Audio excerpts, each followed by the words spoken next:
Coucou, alors aujourd'hui je vous retrouve dans une vidéo pour vous parler de l'augmentation mammaire que j'ai eue il y a 3 ans et demi maintenant. Il y a déjà plein de vidéos sur YouTube mais je trouve qu'un témoignage en plus c'est jamais de trop et d'autant plus que chaque cas est différent. Je pense que cette vidéo va être assez longue parce que j'ai beaucoup de choses à dire, donc prenez un petit café, moi j'ai le mien avec moi. Je vais découper cette vidéo en 3 parties. Une partie préopératoire, donc tout ce qui s'est passé avant que je me fasse opérer, et je pense que cette partie est quand même très importante.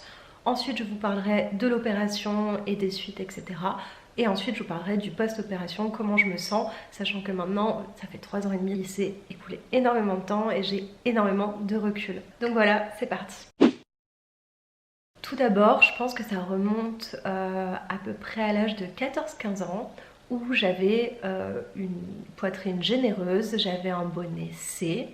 Cette poitrine me convenait parfaitement, je n'avais aucun souci avec ma poitrine, en tout cas c'était pas du tout ce qui pouvait me complexer, et pourtant j'étais une adolescente assez complexée de par le fait que j'avais des formes, que j'étais petite, que je répondais pas spécialement aux critères de beauté de la société, etc. Mais ma poitrine c'était pas quelque chose qui me complexait énormément. Et ce qui s'est passé en fait, j'ai eu des problèmes hormonaux vers l'âge de 15 ans.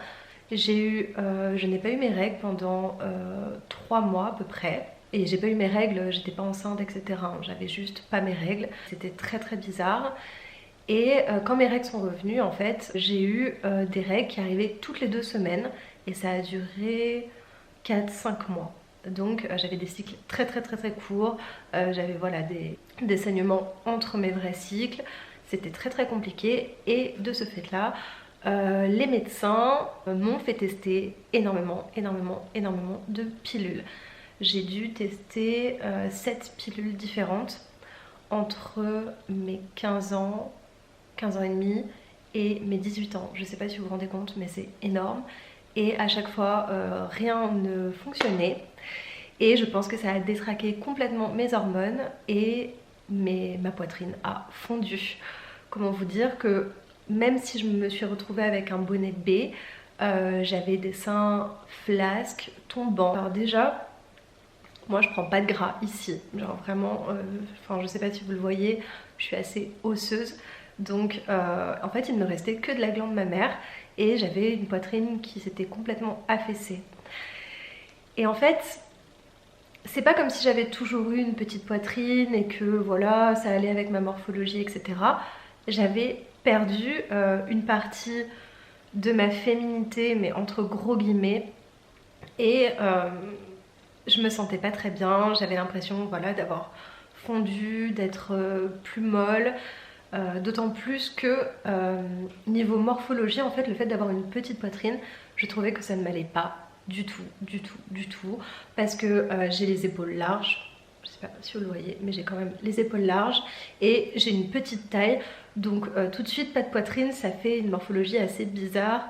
Toute cette partie là où ma poitrine a diminué, etc., bon, j'ai essayé de l'accepter, je me disais que c'était pas très grave, etc., mais ça me restait toujours dans un coin de la tête et j'étais pas très bien.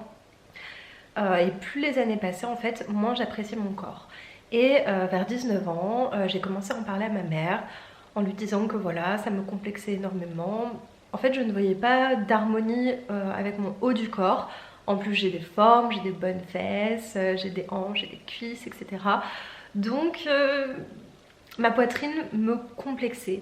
C'était pas arrivé encore à un stade où je pouvais pas vivre avec cette poitrine là, pas du tout. Et puis j'ai commencé en fait à me poser plein de questions. Je me suis dit bon, si je me fais opérer, c'est pas anodin, t'as un corps étranger, c'est une opération, c'est une anesthésie générale. Ça remet énormément de choses en compte et ça remet aussi en compte le fait d'être naturel. Parce que c'est vrai que voilà, j'avais des a priori sur les femmes qui font de la chirurgie esthétique à outrance, j'avais des a priori sur les seins refaits, sur la forme, la texture, voilà, et tout ça. Puis je réfléchissais, j'en parlais aux gens parce que bon, c'était pas quelque chose qui me dérangeait. Je disais bon bah voilà, je réfléchis à me faire opérer. Et tout le temps, mais vraiment tout le temps, les gens me disaient c'est ton corps, mais je comprends pas pourquoi tu fais ça. Et souvent en fait la vie des gens c'était oui mais t'es très jolie, mais bah non ça va, ils sont pas si horribles tes seins. ou mais non, t'es très belle, t'es sexy, machin. Et, et alors pendant longtemps, je me disais bah oui, c'est vrai, oui, je suis plutôt jolie, oui, mon corps n'est pas si horrible que ça, euh, mais, mais moi-même, ça n'allait pas en fait. Donc voilà, il y avait plein de petites questions comme ça qui affluaient dans mon cerveau et je me disais, oui, c'est vrai, c'est peut-être ridicule, oui, machin. Et je savais plus trop quoi penser. Ensuite, donc, je suis partie vivre en Belgique après mon bac et j'ai rencontré un chirurgien à côté de Liège, là où je vivais. Très très bon chirurgien, le feeling est passé directement. Qui m'a dit que voilà, il n'y avait pas de souci, qu'il comprenait, en me disant ce qu'il voulait faire, ce qu'il pouvait faire aussi. Et moi je m'étais énormément renseignée, je savais tous les types de prothèses, toutes les tailles de prothèses, à peu près ce que ça faisait en fonction de la morphologie, enfin j'étais vraiment une dingo, je m'étais renseignée de fou. Je savais toutes les incisions possibles, donc sous les seins, au niveau des aréoles, au niveau des aisselles, etc. Donc voilà, il voyait que je maîtrisais mon sujet, il voyait que voilà, j'étais sûre de ma décision. Et à cette époque-là, j'avais 19 ans. Et qu'est-ce qui s'est passé? Eh ben, j'ai eu peur, entre guillemets, et je voulais pas aller trop vite. Je voulais surtout être sûre que je faisais ça pour une démarche personnelle, pour m'enlever un mal-être, pour m'enlever un complexe, et que c'était pas juste un caprice. Je peux être quelqu'un d'assez impulsive, et je sais que parfois je peux prendre des décisions qui cachent un problème plus profond en fait.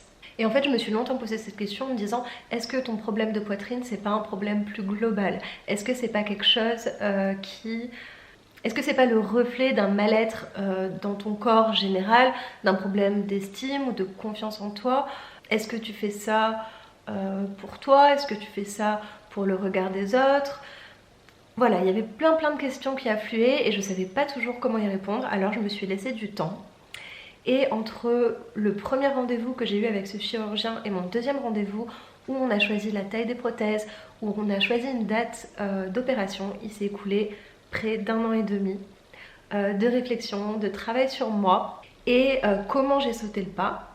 En fait, tout simplement parce que je me suis rendu compte que c'était un problème exclusivement de poitrine. Ce n'était pas une question de féminité. Ma poitrine ne remettait pas en cause ma féminité. Je me sentais femme, je me sentais belle, ça ne m'empêchait pas de séduire un homme ou une femme, ça ne m'empêchait pas de mettre des décolletés, etc. Juste le reflet dans le miroir me dérangeait. Donc la question de séduction, de féminité, etc., c'était pas ça le problème. Ensuite j'ai réfléchi et je me suis dit, est-ce que c'est pas parce que tu as du mal à accepter ton corps dans sa globalité?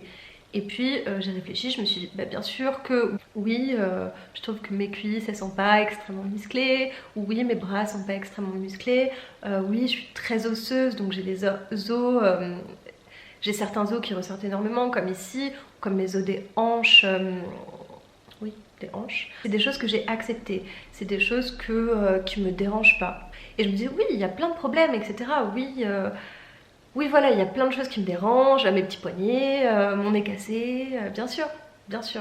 Mais la poitrine, c'était aussi quelque chose que je pouvais modifier. Et ça, c'était quelque chose aussi à prendre en compte.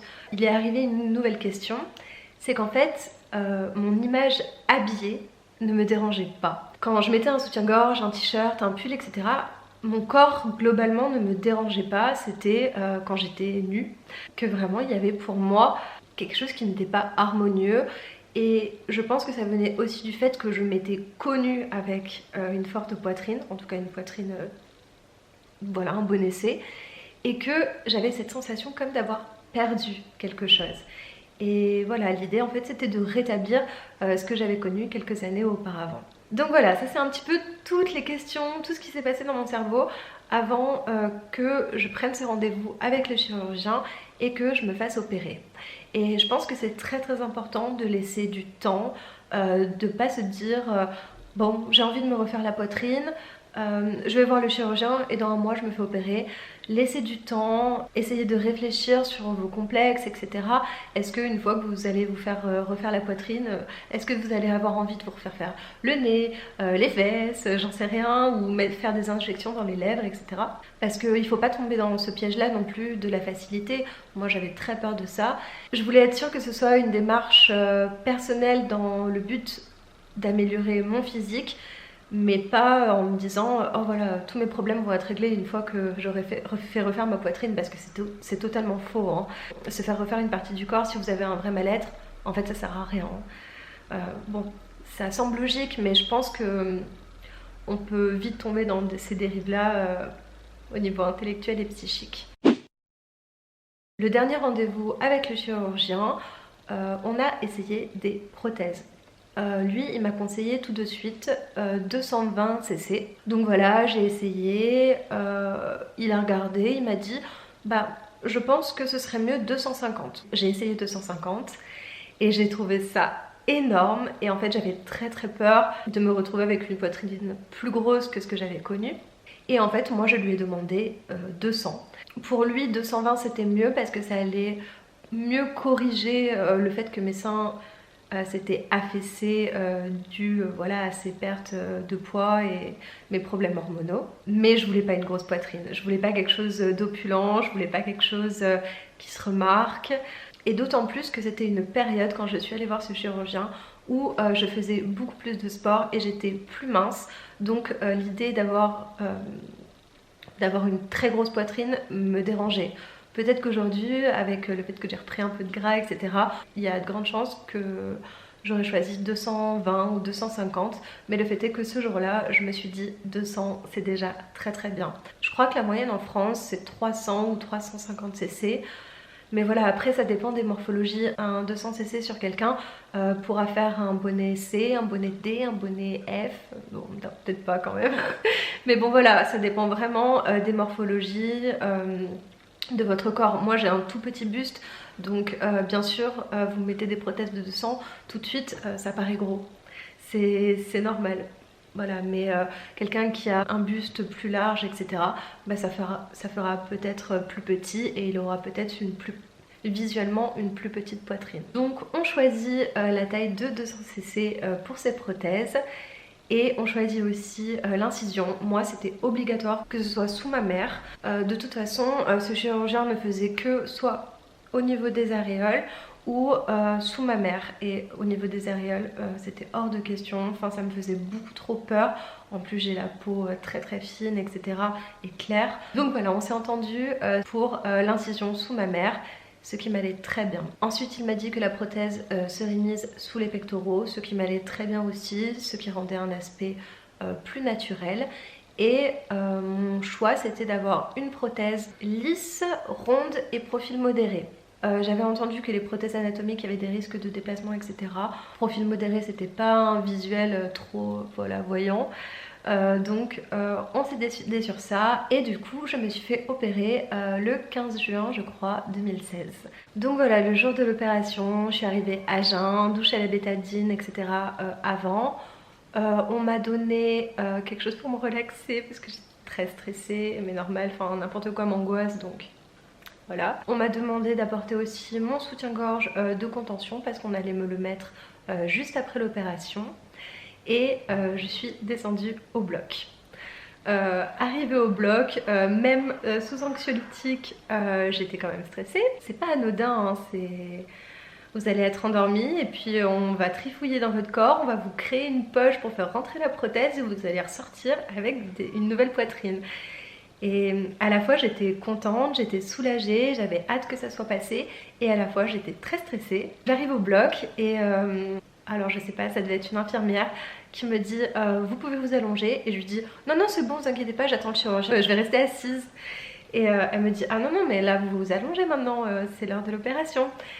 Alors moi je m'allonge, mais le fait d'être dans une position allongée, bah, ça m'angoissait. Elle me met une sorte de couverture sur moi. Et là il y a l'anesthésiste qui arrive, que j'avais rencontré au préalable. Ah oui, je vous ai pas dit, mais bon voilà, il faut être en bonne santé, etc., pas avoir de problème cardiaque, respiratoire, etc. Il y a l'anesthésiste qui arrive, donc l'infirmière qui était là, et Et là je leur demande leur prénom en fait à chacun. Du coup je les appelle par leur prénom. L'infirmière s'appelait comme ma grand-mère en plus, elle s'appelait Françoise, je m'en rappelle très bien. Et l'homme, j'ai oublié son prénom, mais du coup je leur ai dit bon bah Françoise et machin, occupez-vous bien de moi, j'espère que ça va bien se passer. Je sais pas, je me suis dit si je les appelle par leur prénom et que je leur montre que je suis une personne, etc., ils vont pas me tuer, ils vont pas se tromper dans la dose d'anesthésie. Je sais pas, enfin, bon, j'étais un peu paniquée, je vous avoue. Et le chirurgien est arrivé, il m'a demandé si j'étais prête, je lui ai dit oui, je suis prête. Et bah, je me suis endormie. Voilà, je me suis réveillée, je crois, c'était 3 heures plus tard, donc j'étais encore en salle de réveil, donc avec plein d'autres patients. Et la première chose que j'ai fait, bon bah j'ai regardé l'heure était en face de moi, et j'ai touché ma poitrine. Voilà, ça m'a fait très très bizarre, c'était englouti sous des pansements, etc. Donc je voyais pas grand chose, mais c'est la première chose que j'ai fait, j'ai enlevé j'avais une couverture, et j'ai touché mes seins et j'ai senti que c'était pas pareil, que c'était tout dur, etc. Et ça m'a fait très très bizarre. Mais bon, voilà, c'était fait, j'étais rassurée. Bon voilà, j'étais vivante, l'anesthésie m'avait pas tuée, donc moi c'est tout ce qui m'importait. J'avais des drains pour évacuer le sang en fait dû à l'opération. D'ailleurs je me rappelle, le brancardier m'a demandé pourquoi j'avais fait ça, etc. Et je lui avais dit bah c'est comme ça, genre pourquoi tu me fais chier.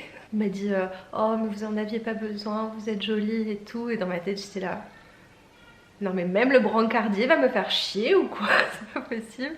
Mais bon, bref. Je suis remontée dans ma chambre et là c'était le début de la fin. J'ai commencé à avoir des douleurs, mais je vous dis même pas en fait à quel point. Je crois que j'avais jamais autant eu mal de ma vie, à part peut-être quand je me suis cassé le bras, mais franchement en fait ça n'avait rien à voir. C'était une douleur très interne. Vu qu'on avait touché à mes pecs, j'avais l'impression que j'avais un poids, que j'avais du mal à respirer. C'était horrible. Je ne pouvais pas bouger mes bras, mais genre vraiment pas du tout, et me lever, mais c'était impossible. Alors moi je dormais à l'hôpital, j'ai fait une nuit à l'hôpital, c'était pas en ambulatoire. Je sais pas pourquoi d'ailleurs, mais voilà, on avait décidé ça avec le chirurgien, que je restais une nuit à l'hôpital. Et comment vous dire qu'en fait je ne me suis pas levée ni de toute l'après-midi ni de toute la nuit pour aller faire pipi. J'ai demandé une bassine car en fait j'avais une tension très basse et j'avais tellement de douleur que c'était impossible pour moi de me lever. En fait c'était inimaginable. Donc voilà, qu'est-ce que j'ai fait? Tout l'après-midi j'ai beaucoup bu, j'ai bu de l'eau et j'ai dormi. L'anesthésie ça m'avait complètement retourné, je faisais que me réveiller, me rendormir, et le lendemain je me disais bon bah ça va aller mieux, et puis bah non, ça n'allait pas mieux. J'avais toujours une tension très basse, toujours énormément de douleur, mais il fallait bien un peu se motiver. Je me rappelle que j'ai appelé l'aide-soignante pour encore faire pipi dans la bassine, et elle m'a dit non mais mademoiselle, maintenant il faut vous lever, il faut vous forcer, parce que sinon vous allez jamais y arriver. Là ça m'a donné un petit coup de fouet, je me suis dit bon ok, maintenant il faut se lever. Donc comment vous dire que passer de la position semi-allongée pour aller jusqu'aux toilettes, ça a été un vrai supplice, mais j'y suis quand même arrivée malgré le fait que j'étais très fatiguée et que j'avais beaucoup de douleurs. Mais voilà, j'y suis arrivée. En plus je me promenais avec mes 2 petits drains, mes 2 petites poches là, c'était pas terrible. Mais bon, ça s'est plutôt bien passé. Vers 11 h, le lendemain de l'opération, le chirurgien est passé. Il a regardé ma poitrine, il a regardé les drains, etc. Et il m'a dit, bah c'est bon, vous allez pouvoir partir début d'après-midi. Donc là, c'est 2 copains et une copine qui sont venus me chercher. Parce que de toute façon, j'étais en incapacité de conduire, évidemment. J'avais pratiquement rien mangé parce qu'en plus... il m'avait apporté un repas et il y avait une soupe et après il y avait des pâtes avec du jambon. Donc comment vous expliquer que les pâtes au jambon, non merci. Donc voilà, j'ai mangé juste la soupe. L'infirmière m'a retiré les drains. Bon, c'était pas quelque chose de très agréable, mais bon ça va, c'est pas... En fait, comparé à la douleur que vous ressentez à chaque fois que vous essayez d'attraper quelque chose, de vous lever, de respirer, qu'on m'enlève les drains, c'était pas grand chose. Ensuite il y a l'aide-soignante qui m'a aidée à me laver. On a discuté, elle était super sympa, elle me disait que oh la taille ça a l'air vraiment super bien, vous verrez dans 2-3 semaines ça ira beaucoup mieux. Elle s'était fait refaire la poitrine aussi, donc voilà, on a discuté, etc. Et je suis enfin rentrée chez moi. La clinique était environ à une demi-heure de chez moi, de mon appartement. Les routes en Belgique, c'est pas trop ça. Donc il suffisait qu'il y ait une bosse, que ma pote qui conduisait freine un petit peu fort et je croyais que mes seins allaient tomber. J'étais un petit peu au bout de ma vie. Je suis arrivée chez moi et j'ai dormi directement dans mon canapé. J'ai dormi pratiquement assise en fait parce que j'étais toute seule et passer de la position complètement allongée à assise, en fait c'était pas possible. Si j'ai vraiment un conseil à vous donner, soyez pas seule les 4-5 premiers jours. Moi je pouvais rien faire. Heureusement que j'avais prévu et que j'avais anticipé, que j'avais mis les tasses, les bouteilles d'eau, toute la nourriture que j'aurais pu faire à hauteur de bras en fait. Parce que si je n'avais pas fait ça, si je n'avais pas anticipé le fait que je ne puisse pas lever les bras, clairement, je buvais pas, je mangeais pas, je faisais rien, je pouvais rien attraper dans mes placards en fait. C'était une catastrophe. La première nuit à l'appartement toute seule, ça a été vraiment difficile. Ensuite, le lendemain, ça commençait à aller un petit peu mieux. Niveau douleur, je pouvais pas me laver toute seule. Du coup, c'est mon ex de l'époque qui m'avait aidé à prendre ma douche. Oui, je sais, c'est un petit peu bizarre. Mais ça va, ça s'est bien passé. Et je pense que c'est vraiment le 4e jour post-opératoire, non même je dirais le 5e, où j'ai commencé à aller vraiment mieux, où voilà, ma vie pouvait reprendre un cours normal. J'avais toujours des petites douleurs, etc. Mais c'était vraiment supportable. Ce qui a été compliqué aussi, c'est que moi on m'a mis sous tramadol. Et le tramadol je le supporte pas du tout. J'étais extrêmement constipée. Bon voilà, c'est pas très glamour mais je vais pas vous mentir.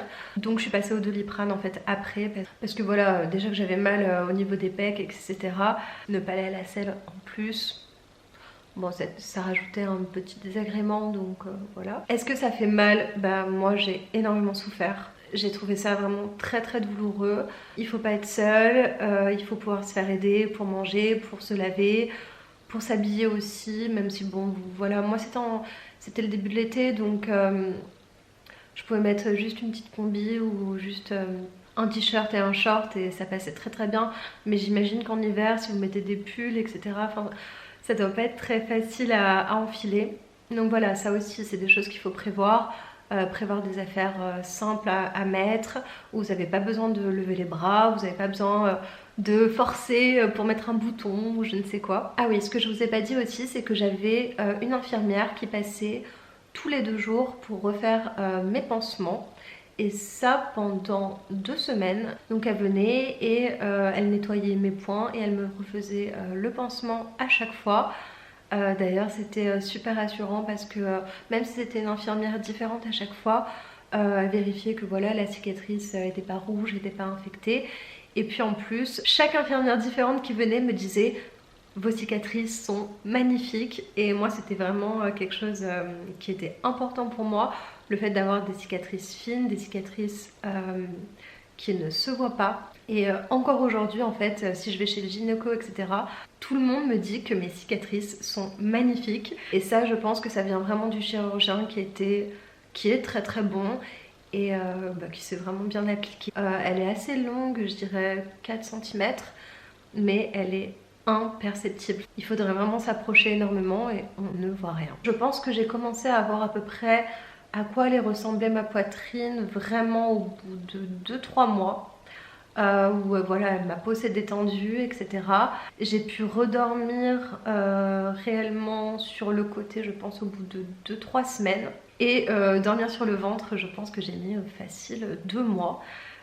En plus, moi dormir sur le dos c'est quelque chose qui m'angoisse, je déteste ça. Ensuite pour ce qui est des soutiens-gorge, j'ai commencé à en reporter je dirais 1 mois et demi après. Mais en fait j'ai acheté que des soutiens-gorge qui n'avaient pas d'armature ou des brassières. J'ai porté mon soutien-gorge de contention jour et nuit pendant 1 mois et demi avant de revoir mon chirurgien. Et j'ai porté le soutien-gorge de contention la nuit encore 1 mois et demi après parce que ça me rassurait en fait de me sentir maintenue etc. Donc en tout je l'ai porté toutes les nuits pendant 3 mois. Je sais pas si vous vous rendez compte mais c'est un peu long, mais je pouvais le retirer avant, c'est juste moi en fait vu que j'avais besoin de dormir sur le côté ou sur le ventre. Ça me rassurait d'avoir mon soutien-gorge de contention. C'était plus psychologique qu'autre chose, mais bon, en tout cas, ça n'a rien changé à la forme, à la texture de mes seins, etc. Donc, je veux dire, c'était pas dérangeant que je le porte pas. Là où ça aurait été dérangeant, c'est si je l'avais pas porté au moment où je devais le porter. Donc j'ai eu mon rendez-vous avec le chirurgien au bout d'un mois et demi, qui m'a dit que tout était très bien, que le résultat était extrêmement naturel. Alors, pour le prix, moi j'ai aucun problème à vous dire le prix, à vous dire comment j'ai financé ça, etc. Je m'en fiche un peu. C'est une opération de chirurgie esthétique, ça coûte cher. Voilà, on va pas se mentir, c'est un gros budget. Et encore, je n'ai payé que 3000 euros. En France, je pense que ça aurait été plus cher. Je dirais entre 1000 et 3000 euros plus cher. Moi j'ai de la chance, la Belgique c'était pas très cher. C'est une somme, hein, on est d'accord, mais bon voilà, ce n'est pas moi qui ai payé. C'est ma mère qui m'a offert l'opération. J'ai aucun problème à dire ça. Elle avait les moyens à l'époque de m'offrir ça. Je lui en suis extrêmement reconnaissante et rien que pour ça je lui serai reconnaissante toute ma vie parce que clairement ça a changé mon rapport avec mon corps. Ça m'a aidé en partie à m'accepter, à me poser moins de questions sur la façon dont je m'habillais, à moins regarder dans la glace. Enfin voilà, en fait ça a changé beaucoup de choses et à la fois pas tant que ça. Par exemple, je me disais, ouais, quand j'aurai ma nouvelle poitrine, je vais mettre plein de décolletés, etc. Et en fait pas du tout. En fait, ça n'a rien changé à ma vie, de ce point de vue-là. Et je pense que ça m'a aidé également à m'accepter d'un point de vue plus nature, entre guillemets, parce qu'en fait, le fait d'avoir eu ma nouvelle poitrine aujourd'hui, bah, je porte beaucoup moins de soutien-gorge. Bon voilà, si je mets quelque chose de moulant, etc., bon peut-être que je vais mettre un petit soutien-gorge, mais je me pose beaucoup moins la question, je me sens plus libre. Mon corps en fait n'est plus quelque chose qui me complexe. C'est plus devenu une obsession. En fait, si j'ai envie de mettre un t-shirt, je mets un t-shirt. Si je veux mettre un soutien-gorge, je mets un soutien-gorge. Si je veux mettre un décolleté, je mets un décolleté. En fait, j'ai arrêté de me poser des questions. Alors, peut-être que j'aurais pu en arriver à cette étape de ma vie sans me faire opérer, mais moi, en tout cas, ça a débloqué quelque chose chez moi où je me suis dit, bon voilà, maintenant, c'est ton corps de maintenant, c'est ton corps pour toute la vie. Maintenant il faut l'aimer. Maintenant il faut que tu sois en accord avec toi-même. Maintenant il faut que tu t'acceptes. Maintenant tu réfléchis sur toi-même, sur ta façon de réagir à certaines choses, etc. Mais ton corps maintenant c'est quelque chose c'est un problème qui est dépassé en fait. Ça doit plus être source de problème. Et le fait de m'être fait opérer, voilà, ça a réglé entre guillemets ce problème de corps, ce problème d'acceptation de soi. Et voilà, je me suis dit maintenant Rachel, tu aimes ton corps. Ça doit être quelque chose d'acquis. La question doit plus se poser, ça doit plus être un frein dans ta vie. Tu aimes ton corps, tu le chéris, tu lui fais du bien, tu le maltraites pas, tu te nourris sainement pour voilà, qu'il reste en bonne santé, etc. Et t'arrêtes de te poser des questions, t'arrêtes de demander si est-ce que tu mets un décolleté, est-ce que ça va faire vulgaire, est-ce que si je mets soutien-gorge ça va être comme ci, comme ça. Et je suis en paix avec mon corps et c'est vraiment merveilleux. Alors oui, ça a mis des années, mais aussi parce que j'ai évolué, mais aussi parce que j'ai grandi. Mais voilà, aujourd'hui ma poitrine et en fait tout mon corps n'est plus source de questionnement, n'est plus source d'angoisse ou de complexe.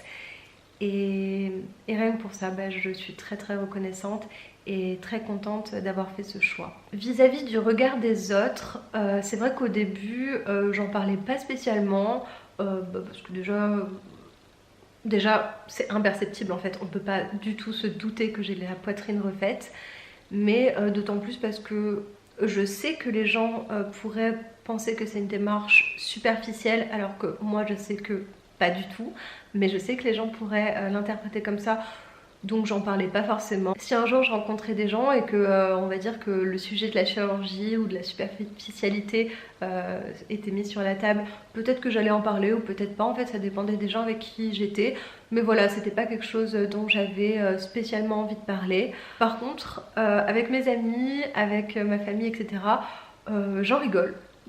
Voilà, j'en fais même des blagues, pour tout vous dire, souvent on me demande si j'ai les lèvres refaites.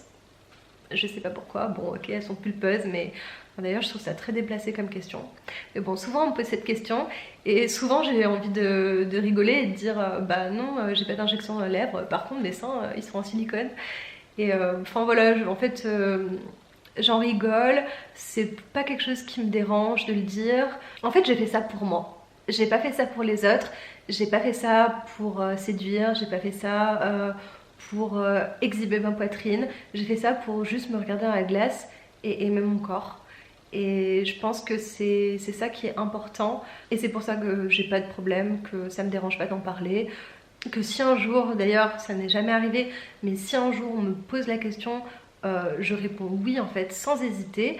Je sais que ça ne fait pas de moi une personne superficielle, je sais que ça ne fait pas de moi quelqu'un qui apporte quelque chose de très important au physique, parce que j'ai aussi accepté que je ne suis pas parfaite, que je ne prône pas la perfection physique, et qu'en fait ce qui m'importe et ce que je veux qu'on remarque chez moi, c'est que je suis quelqu'un de gentil, que je suis quelqu'un qui réfléchit, de curieux.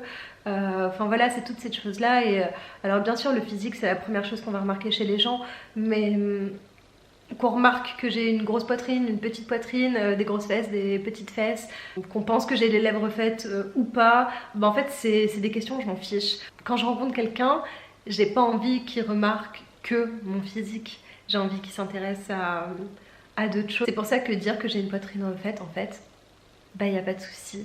Et si la personne s'arrête au fait que j'ai fait de la chirurgie esthétique alors que je peux lui parler de énormément d'autres choses, bah alors ça n'en vaut pas le coup. Cette personne s'arrête juste au physique et à ce que moi je pensais de mon corps et ben on laisse tomber en fait. Pour finir, je voulais quand même revenir sur cette question de la féminité, parce que c'est vrai qu'aujourd'hui on a beaucoup de modèles de femmes refaites avec des poitrines opulentes, etc. D'autant plus en Amérique. Mais ce que je voulais dire, c'est que le fait d'avoir de la poitrine ne remet pas du tout en cause votre féminité.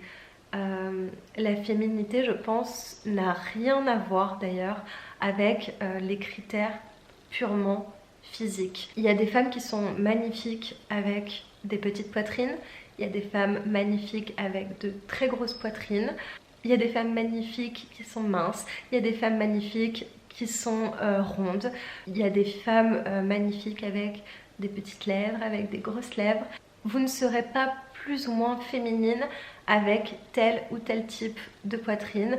Vous ne serez pas plus ou moins féminine avec tel ou tel type de ventre, de fesses, de jambes, d'épaules. L'important, c'est de sentir qu'on a un corps harmonieux qui nous convient et qui est en bonne santé. Voilà, c'est le plus important à mon sens, c'est d'avoir un corps dans lequel on se sent bien et qui est sain. Et c'est ça le plus important. Alors oui, refaire sa poitrine, ça peut enlever des complexes, ça peut nous faire nous sentir mieux dans notre corps, mais voilà, l'important c'est d'être en bonne santé et l'important c'est de se plaire à soi-même avant toute chose.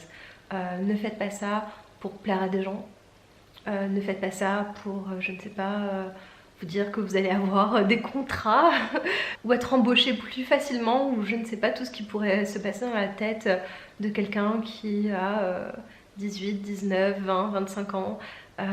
Faites ça pour vous si vous voulez le faire et pour personne d'autre, parce que c'est votre corps et vous en faites ce que vous voulez. Tout le monde peut avoir un avis, mais personne n'a le droit de vous dire quoi faire ou quoi pas faire. Aimez votre corps, aimez ce que vous êtes, aimez la personne que vous êtes intérieurement. Et je crois que de toute façon, si on a confiance en soi, si on se sent bien dans son corps et qu'on n'est pas quelqu'un de complexé, on dégage forcément quelque chose de plus beau et c'est plus avenant et c'est plus agréable de voir quelqu'un qui se sent bien dans son corps. Alors oui, ça met des années, il faut faire un travail sur soi, etc. Mais au final, c'est le plus important. c'est de s'accepter tel que l'on est. Si on n'y arrive pas et qu'on est obligé de passer par la case chirurgie ou je ne sais pas quelle autre case d'ailleurs, mais ça peut être plein d'autres choses, c'est pas grave. Ce qui compte au final, c'est que vous soyez heureux et que vous vous sentiez bien. Et c'est le plus important. Donc voilà, en tout cas, j'espère avoir pu répondre à pas mal de questions. C'était plus du blabla que des petites choses techniques. Si jamais vous avez des questions, bah, vous pouvez les mettre en commentaire. Comme d'hab, je vous réponds toujours. Toujours, je vous réponds. Et j'essaierai d'être le plus précise et le plus concise dans la barre d'infos et dans les commentaires si jamais vous me posez des questions. En tout cas, j'espère sincèrement que cette vidéo aura pu vous être utile. Et voilà, et je vous fais des gros bisous et je vous dis à bientôt.